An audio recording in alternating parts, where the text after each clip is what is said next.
Hey folks, hi, uh, Stuart here. I wanted to show off this nice book that I got.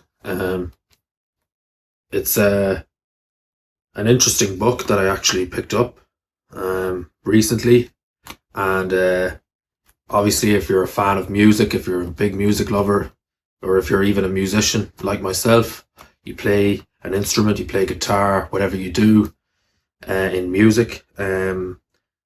This is really a fascinating book if you're into the whole Mowtown era. It's basically a book called Mowtown Artist by Artist. Okay. Um, so it talks about all of the really famous past musicians from the Mowtown era. Okay. I'm going to kind of just give a brief, you know, I'm basically just doing a brief video, just going through some of the content that's in the book.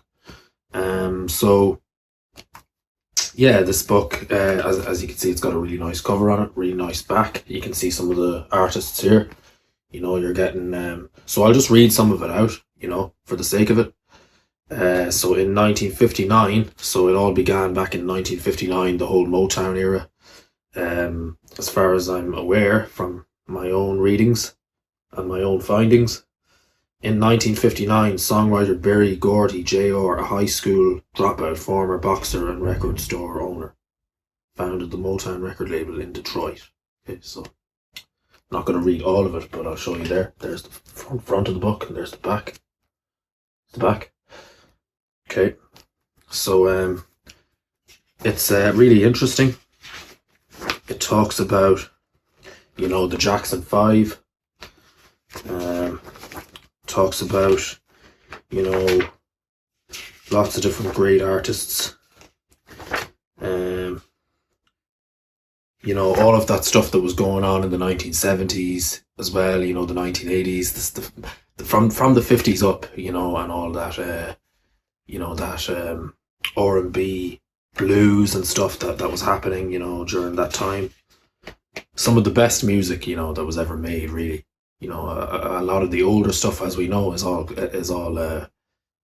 amazingly well crafted and created music. Music has changed so much over the decades that we have different, even different knowledge of our music, and a lot of us have adapted to different styles, over time. But yeah, I mean, the Motown era is one of my favorite eras in music history.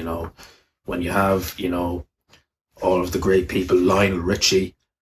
It even talks about him in this book as well. So there's basically some information on all the different artists. The Andents. I think I said that right, did I? Another Bad Creation. The Andents. Think of the Motown hit in the 1960s. There's a pretty good chance the Andents sang on it. It goes on, more information from 1964, all the different years. Yeah, just breezing through the book, really. Another Bad Creation, Ashford and Simpson, the Boys, Johnny Bristol, the Commodores. So we got the Commodores, and which is Lionel Richie's band that he was in before he became a solo artist. If you don't know who the Commodores are, they were the original band that Lionel Richie was a part of before he became, a solo act and started releasing hits in the 80s and stuff like that. Yeah, so there you have it, guys. That's the book. Really digging this book. I'm really happy with it. I'm really enjoying it. Getting lots of great information from it, and yeah.